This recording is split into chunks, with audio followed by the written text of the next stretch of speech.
Whether the team is giving us the highest of highs or the bluest of blues, we'll cover it all here on Commanders Nightly News. I, of course, am your host, Louie T. Thank you for joining me. Let's get to tonight's lead story. So, Week 15's rematch with the New York Football Giants, the sequel, if you will, post-bye, has taken on a much greater meaning. Now, as most of you already know, the game has been flexed to Sunday Night Football, making it the first time Washington has hosted a Sunday Night Football game at FedEx Field since 2017, Week 4 of 2017 against the then Oakland Raiders. That's how long it's been. They were then called the Oakland Raiders. We know Sunday Night Football is the NFL's premier showcase game. And so they're not just putting anyone up there. And we haven't been good enough to be showcased on Sunday Night Football, not at home at least. And so we've been on Sunday night. Last year, we got destroyed by the Cowboys.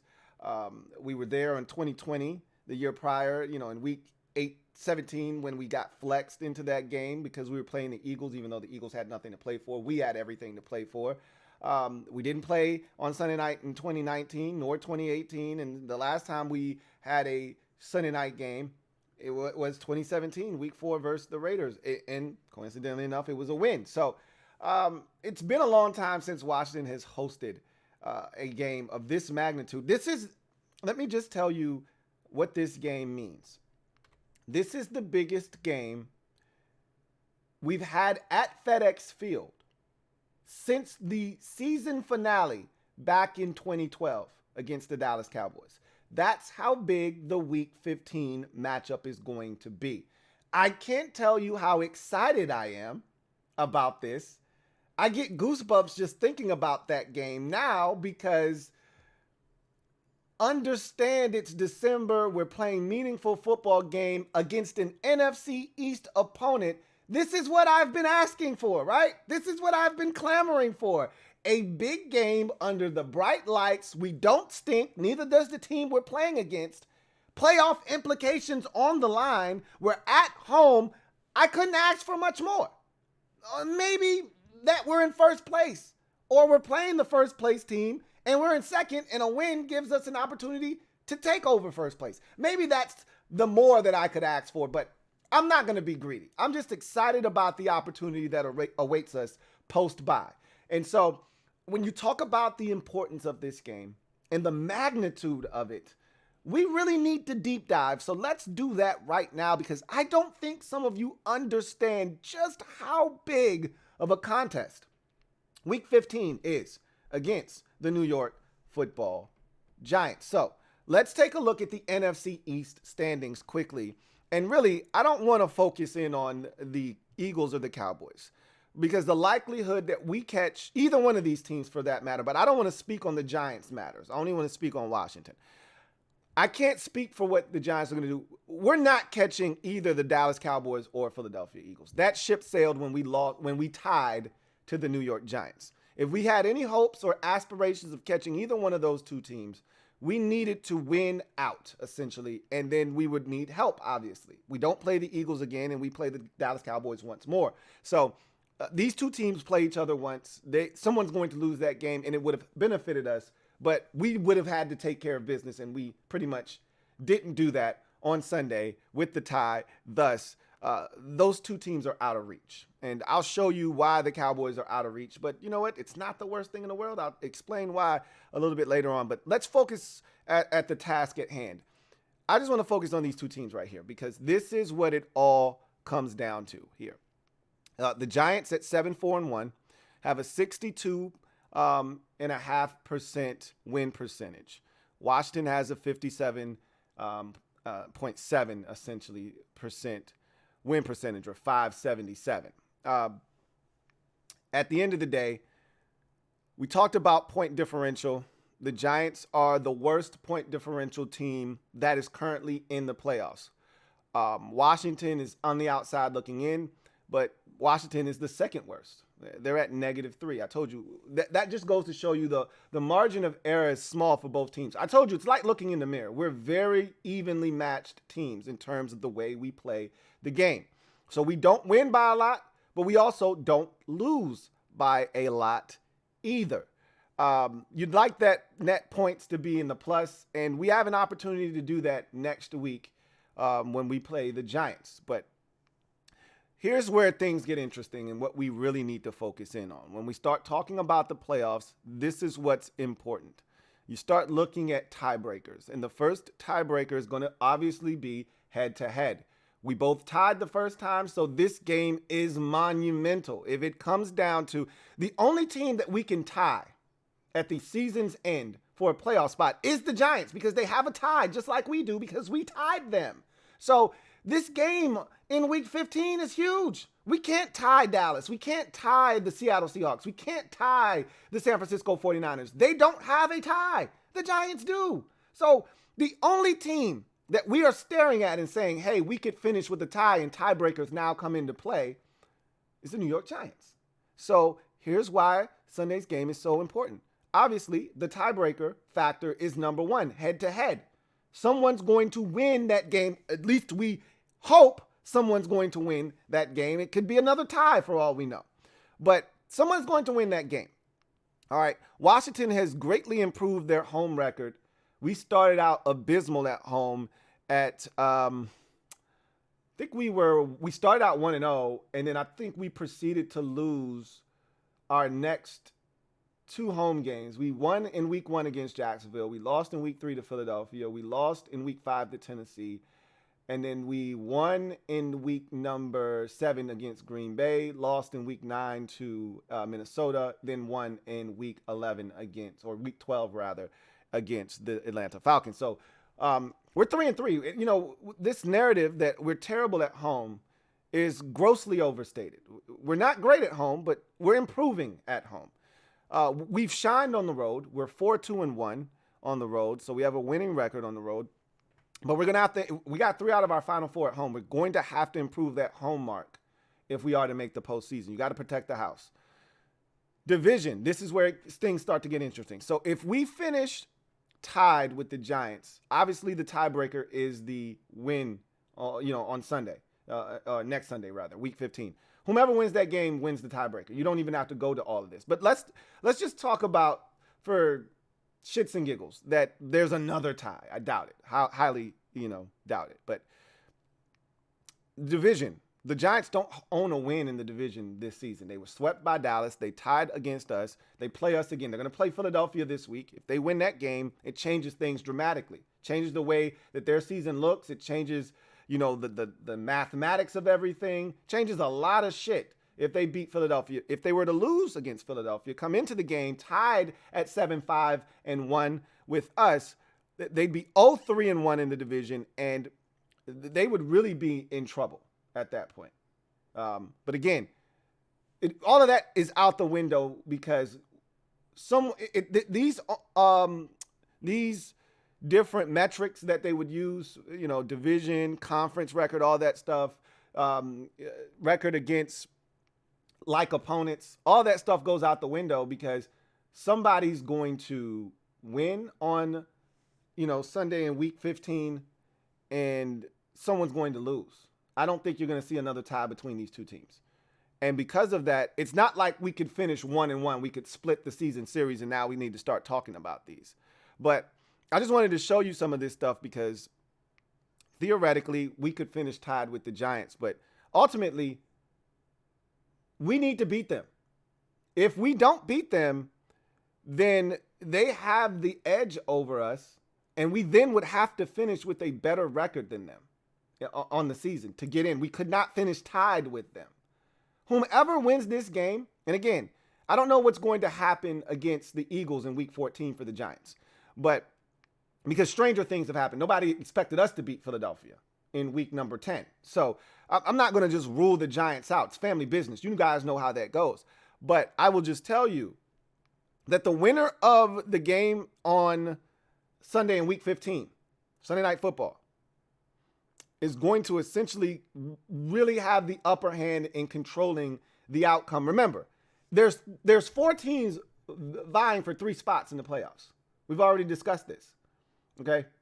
There's 4 teams vying for 3 spots. The 49ers, the Seahawks, the Commanders, and the Giants.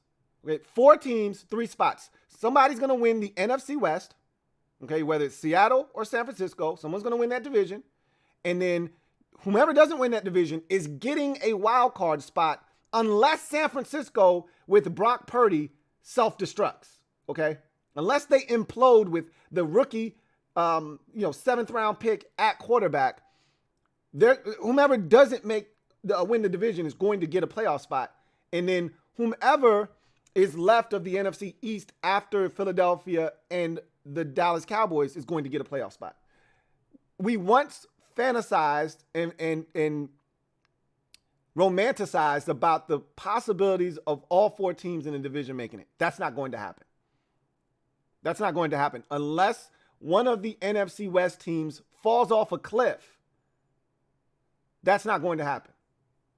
The likelihood is one of these 2 teams, either the Giants or the Commanders, are going to get in, and the other is going to be at home watching the other 3 teams in the division play football after everybody else is done. So I just want to give you some extra added juice as to why this game is big. I keep telling you how big of a game this is. Listen to this, okay? This divisional game has huge postseason implications for the Commanders and the Giants. A win, according to the New York Times playoff calculator, would bump the Commanders' chances of making the playoffs from 66% to 90%. A loss, however, would knock their chances down to 36%. So understand how huge this game is. Right now, Washington has a 66% chance to make the playoffs. If they beat the Giants, that number skyrockets from 66 to 90%. Because, again, it's only a 4-team race for 3 spots. Don't worry about anybody behind us. Don't worry about Atlanta. Don't worry about the Lions. Don't worry about any of those other teams that aren't over or at 500, okay? The line ends with us at 8. The rest of the conference stinks, okay? So what that is essentially telling you is if we beat the Giants on Sunday in week 15, Sunday night, we then, and again, this is assuming, this playoff calculator is assuming that the Giants lose to the Philadelphia Eagles, which is all you're doing with a calculator, a playoff calculator, or, is you're guesstimating, okay? It's a predictor. So the odds are that the Giants are going to lose to the Eagles. Now, again, that doesn't have to take place, okay? The Giants could beat the Eagles, upset them in week 14, and all of a sudden they're 8-4-1, riding high and coming into that game Sunday night FedEx Field with a ton of confidence. Keep in mind, the Giants haven't won a game in almost a month, okay? Before the game on Sunday against us, they had lost 2 of their last 2 games. They tie, and if they don't beat Philadelphia, they would have not won a game in a month. So understand the desperation that exists for the Giants. It's a big game for them coming up in week number 14 against the Eagles. So who knows what happens, but assuming that they come into the game tied with us at 7-5-1, which is what we hope. I'm not rooting for anything. Whether they beat the Eagles, whatever, we still need to beat the Giants, no matter what. I want the Eagles to lose some games, and I'll explain why here in a second. But it's a big game. Just know that, because if we beat them, then they can't finish tied with us, because we would own the tiebreaker over them. And vice versa. If they beat us, they own the tiebreaker over us. That means we have to finish with a better record than them. Understand that the Giants play, they already played them. I was about to say they play the Ravens. Like, you see how the schedule changes when injuries happen? You just can't assume anything anymore, right? So I go back to what Jonathan Allen said directly after the game. Remember what Allen said post-game? He's like, I don't know how to feel about this game. You know, I've never been in a tie competitively in my life. I don't even know how to feel right now. He's like, there's no reason that we should be on the field for 5 hours and the game end in a tie. The league needs to look at that. That shouldn't exist. But immediately after that statement, Jonathan Allen said, I need FedEx Field rocking in week 15. You know, that game has to be sold out, and I'll do whatever it takes to do my part to help it sell out, whether that's 100 or 200 free tickets. We need that place rocking and sold out in week number 15. I'm trying to tell y'all, this is the biggest game we've had since 2012 at home. And Jonathan Allen put his mouth, he put up, all right? He put his mouth in that position, and he's backing it up. He's already got the 100 tickets, and he's giving them away. I don't know what he'll do to, you know, allow people to get their hands on those tickets, but he's giving away 100 tickets. I've done my part. I'm giving away 2 tickets. We need to be in there loud. We need to be in there proud, and we need to box out as many Giants fans as possible. They're going to get in. They're going to infiltrate the stadium. There's going to be a sea of blue in that stadium. We know this to be a fact. But we need to be louder than those Giants fans. That's all. Drown their asses out. Make them feel small and invisible at FedEx in week 15. It's a massive game. I can't begin to describe the importance of this game. It's the biggest game we played at home since 2012. And honestly, it's the biggest game we've played since 2015. Overall. When we went on the road in 2015 to Philadelphia, I think it was Christmas Eve, and beat the Philadelphia Eagles. That was the Kirk Cousins brain fart, take a knee before the half instead of spiking the football. But we smoked those boys that night, clinched the division, and that was a big game. That's the last big game that we've had. That 2020 game wasn't a big game. There was nothing on the line for the Eagles in that game. We just needed to win. So, I remind you, this game against the Giants, massive. You're either at 90% chance to make the playoffs or 36%. What do you want it to be? In other news, I want to quickly gloss over the Chase Young watch because Ron Rivera, I thought, said a bunch of stuff that kind of points the finger at one Chase Young in terms of when this thing is going to be over and when he's going to finally get back on the field. So I thought, and look, let me just say this. I feel like Washington has handled this situation properly the entire time. They've done nothing wrong in this situation. They haven't rushed him. They haven't put any timelines or set any deadlines for him to return to the field. They haven't put the pressure on Chase Young, even though I think they've already squarely put the ball in his court in terms of if they had it their way, he would have played against Atlanta. Now, he got sick. And I think the plan was to play him against the Falcons in week number 12. He got sick, and thus he couldn't play. I think that was a little bit frustrating for them because they would love to get him back on the field and get him. They wanted him back in some type of game shape. He wasn't going to be back. He will not be fully back at any point this season. But they wanted him to already have a game or two under his belt for this stretch run. That's not going to be the case. But at the end of the day, you want him healthy, more so than anything else. You want him healthy. And I said once we got closer and closer to the bye, it's almost like a player getting closer and closer to free agency.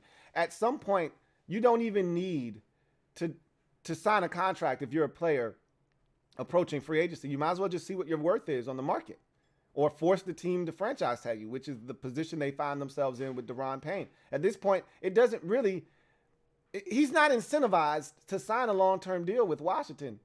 His job now is to prolong this thing, to make Washington sweat, make them slap the franchise tag on him, and maximize his value. And it's up to them to show up at the table because they're going to be some defensive tackles that get some huge money. His deal is going to be greater than that of Jonathan Allen. That is going to be because he's going to end up, if he continues to play the way that he's going to end up with double-digit sacks, something that I never thought I would see from Daron Payne. He's got 8.5 sacks this season. His contract is going to dwarf that of Jonathan Allen when it's all said and done. if he wants to sign long term. But like a player getting closer and closer to free agency, once Chase Young got closer and closer to the bye week, I felt like it was no reason to rush him. Just take advantage of the bye week. That's what they did. But Ron said something that stuck out to me like a sore thumb on his Monday day after presser. And that something was essentially, the trainers have already told us, the medical staff has already told us, there's no way that Chase is going to get better in terms of, physically getting better. And there's no way for us to really know, where he is physically until he actually gets out on the football field and plays in real games. Like, we can't actually know where he is physically because structurally the knee is intact. Everything is checked out. He's been checked multiple times. There's nothing else he can do from a rehab standpoint. His knee is surgically repaired. He is actually fine. Okay? Now it's about mentally Chase Young being engaged, ready to play, and it's also him feeling confident in the knee. So essentially what Ron told us is, hey, it's out of our hands. We as a team, we'll make the decision whether he's ready to play. But if Chase comes to us and says, I'm ready, we're putting him out there. That's essentially, without him saying that, that's what he's saying. The ball is in Chase's court. And remember what Chase told us 3 weeks ago at a locker room scrum, or 2 weeks ago, it feels like now, at a locker room scrum. And I talked about it briefly on this show. I said, Chase pretty much said, it's his decision when he plays. And I was like, oh, really? I wasn't sure that was the case. I feel like that's the case now. We're waiting on Chase Young to be ready to play. That's what this feels like. I think they kept him out of the game against the Giants, not only because of the bye week, but because of that turf. And speaking of the turf at MetLife Stadium, Tyler Larson reportedly has a dislocated kneecap. You know what that means, okay? His season's done. That shit sucks, but it is what it is. So Sam Cosmi has an ankle. Tyler Larson reportedly has a dislocated kneecap. And we had one, and Montez Sweat has a concussion. Those are the three major injuries from Sunday's contest. And now we just await the results of all of those things and to see if those guys will be ready when week 15 rolls around. We await the status of Benjamin St-Juste when we get back to the practice field next week. These are the things that we'll be looking for. We'll await the status of Trey Turner and his injuries that he sustained a couple of weeks ago against Houston. We'll await that. Or Atlanta, actually. I think he got hurt in the Atlanta game. Didn't play this past week against the Giants. Got Cosmi for the first time at guard. So we'll await his status coming back and see where we are from an injury standpoint. But the ball is in Chase Young's court. Ron has pretty much said he should be ready post-bye week 15. Just like the Giants got a massive boost when they put Azeez Ojulari on the field in week 13, I'm hoping we get a similar boost by putting 99 back on the field. And again, Ojulari didn't come back from major knee surgery. All right. He came back from something else. He had played already this season. It's not the same. But still, I'm hoping that 99 being back on the field, creates some opportunities that weren't there before. And hopefully he'll be able to do it with his partner in crime, 90, as well. Hopefully he's back from the concussion in week number 15. We need all hands on deck for that ball game. But let's now turn our attention to the playoff picture in the NFC and see what it entails. So, the biggest thing right now is Washington is on the outside looking in. So what I was able to gather as to what the tie meant, because I was very, I think, confident that that tie would be the difference between us being in or out of the playoffs during this bye week. If Seattle won, and they did win, they beat the Seahawks and come from behind fashion and got to 7-5. So I was sure that, the tie will give us an opportunity to still be in that 7 hole as we hit the bye. And I was wrong. So essentially what I've gathered in the research that I've done is that the bye only helps if the teams have played the same amount of games, okay? And the number that you have to focus in on with a tie is the loss column, right? So if we played the same amount of games the win column. If we played the same amount of games and we have the same amount of wins, that means that we would have one less loss than they would. So the number that you need to focus in on is the win column number. And obviously, Seattle hasn't played as many games as we have, so that tie doesn't actually benefit us. It actually hurts us because it's not a loss, but it's not a win either. And so it's look at it this way. Had we won, look at it like this. You got a pizza. It's 17 slices, okay? For every loss, you take away a slice of pizza.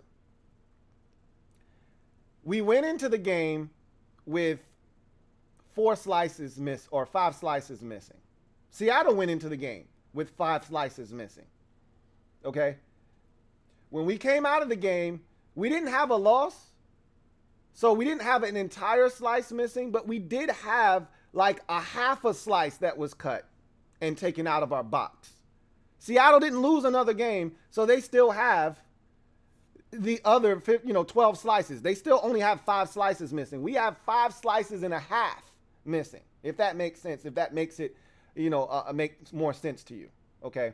So the only way the tie benefits us is if the Seahawks have the same amount of wins and we've played the same amount of games, because that would then, you would be able to then deduce that even though we have the same amount of wins and we played the same amount of games, you have one more loss than we do because we have a tie.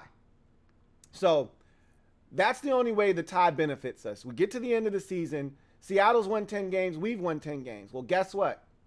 The difference would be Seattle's going to be 10 wins, but they're going to be 7 losses. We're going to be 10 wins, 6 losses, 1 tie, and that's when the advantage comes with the tie. You get what I'm saying? So that's where I made the mistake. I made the mistake of thinking, oh, that tie it's a bonus. No, it's actually a hindrance until Seattle plays the same amount of games as we do, and then we get to find out if that tie helps us or not.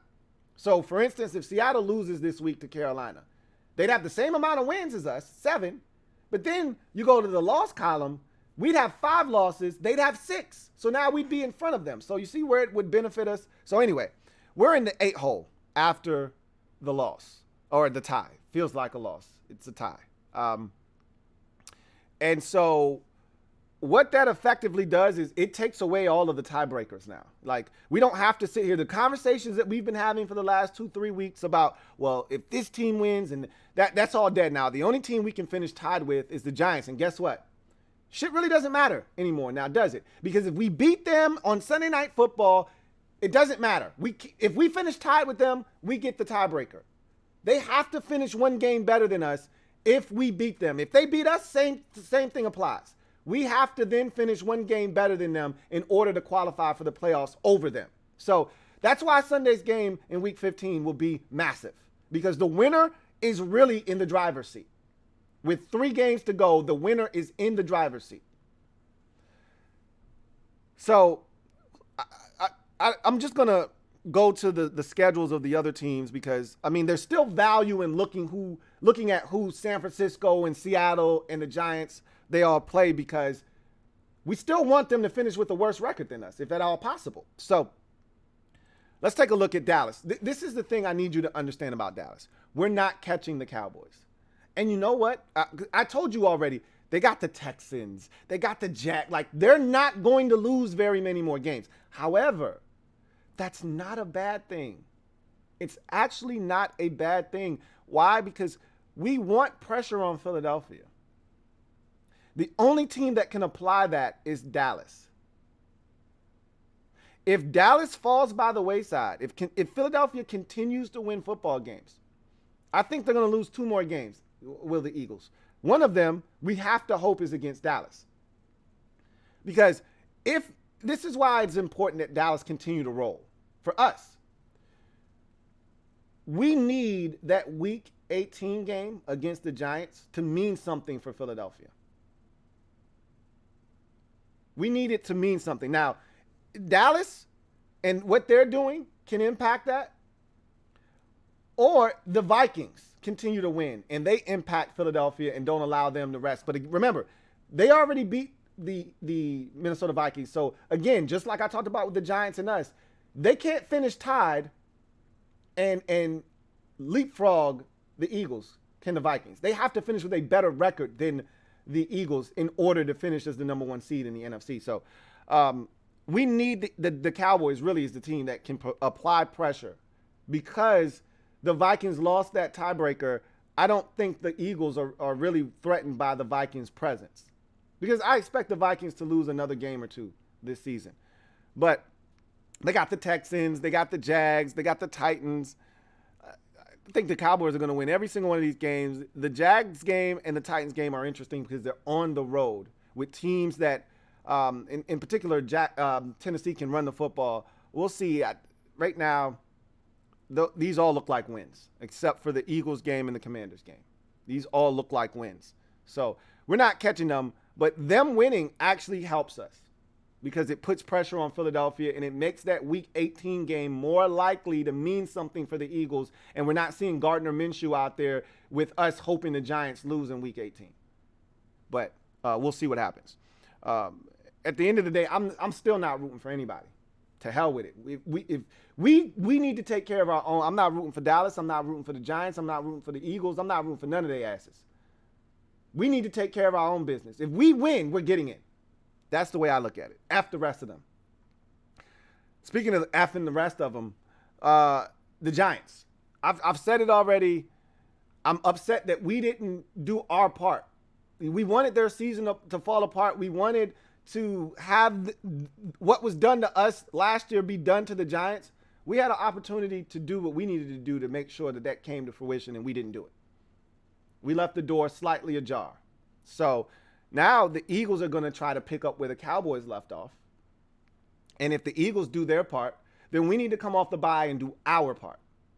And then you're hoping the Vikings pile on top of these boys, and we look up and the Giants have gone from 7-2 to 7-5, 6, 7-1. And just like that, poof, pow, playoffs are done for them. That's what you're hoping.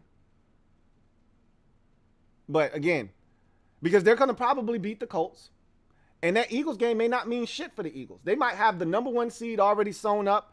You're getting Gardner Minshew and a bunch of scrubs. It's essentially, for all intents and purposes, the final preseason game for the Eagles. And the Giants might devour them, and you never know what that means.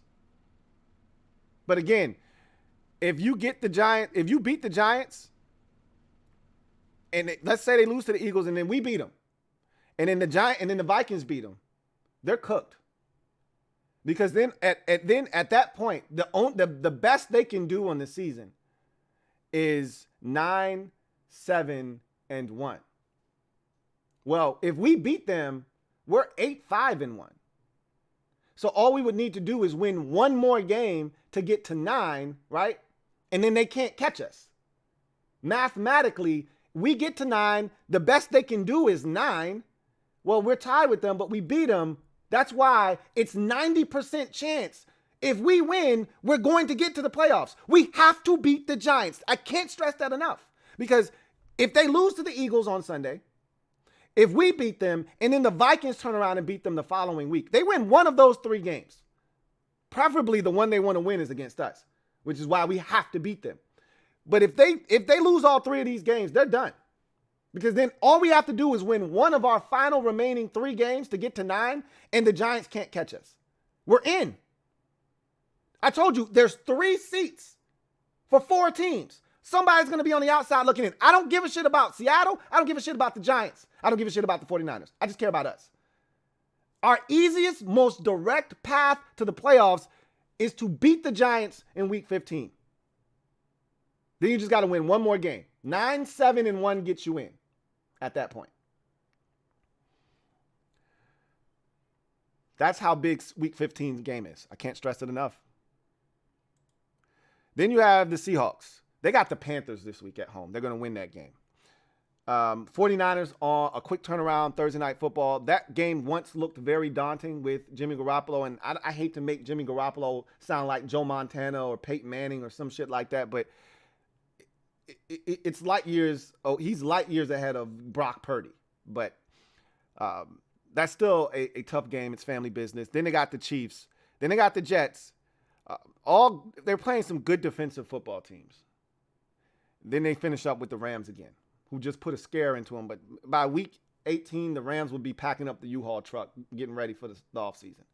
So, again, I'm not really concerned with the Seahawks at this point, even though they could fall off a cliff. They almost lost another game that they have no business losing to. But again, that's family business. That's what it's all about. But they took care of business. They got it done 27-23, as you can see, but not without a little bit of a scare. But the Panthers are going to come in there off of a bye week, feeling good.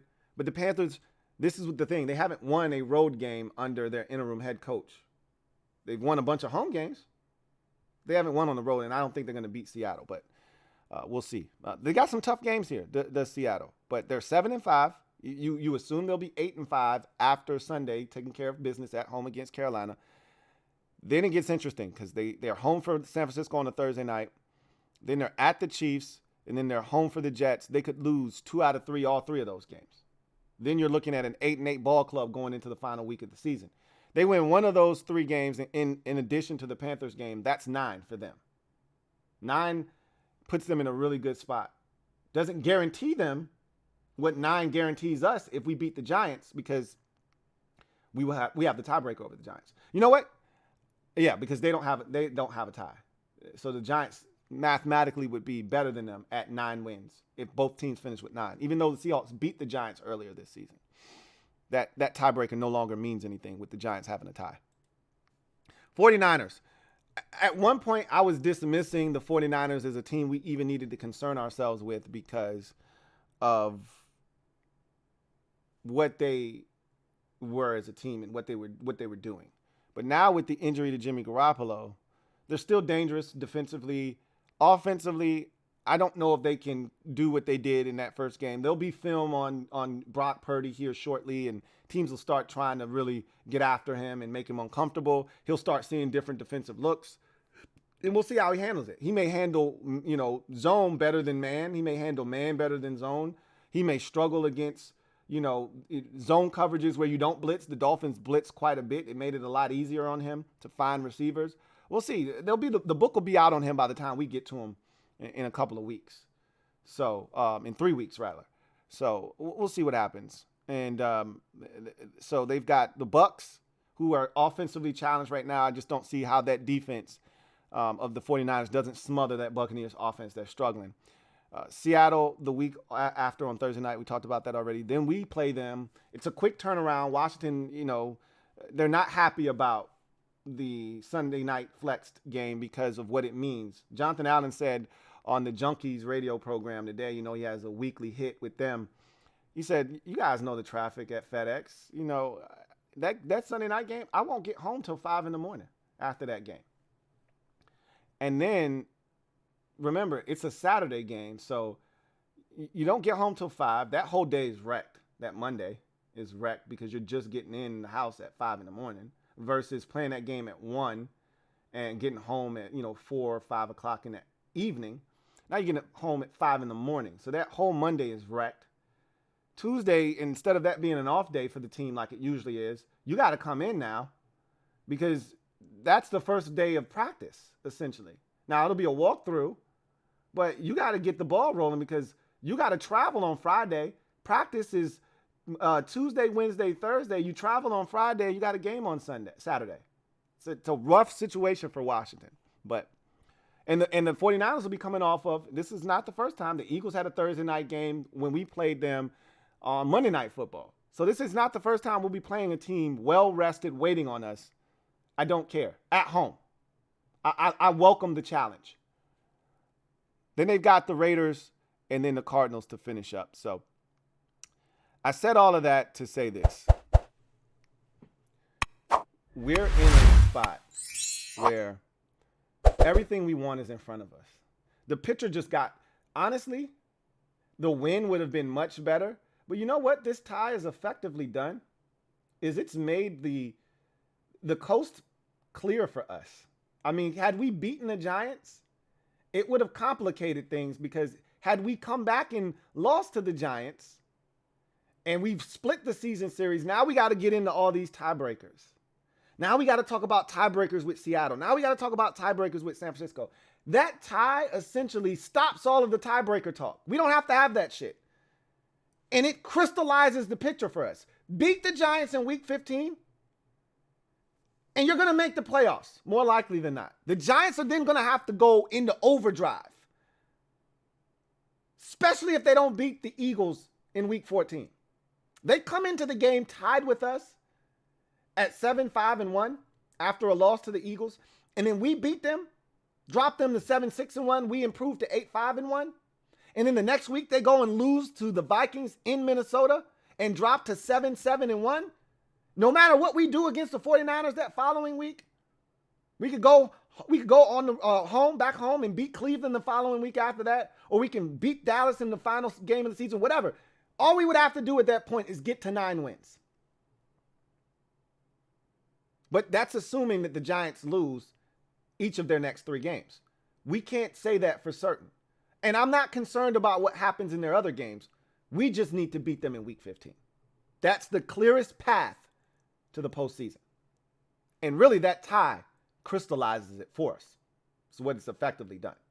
So that's going to do it for me, your man Louie T, here on Commanders Nightly News. I look forward to chopping it up with you guys on Wednesday night, where we'll be chopping it up with the Super Friends, at least 3/4 of it. I look forward to seeing you for that, and a lot more commentary about this team and conversation surrounding the playoffs and so much more. Until then, you guys have a good one. Take care. Here comes the Diesel. Here comes the Diesel. There's the snap, hand to Riggins. Good hole. He's got the first down to the 40. He's gone. The 35, the 30.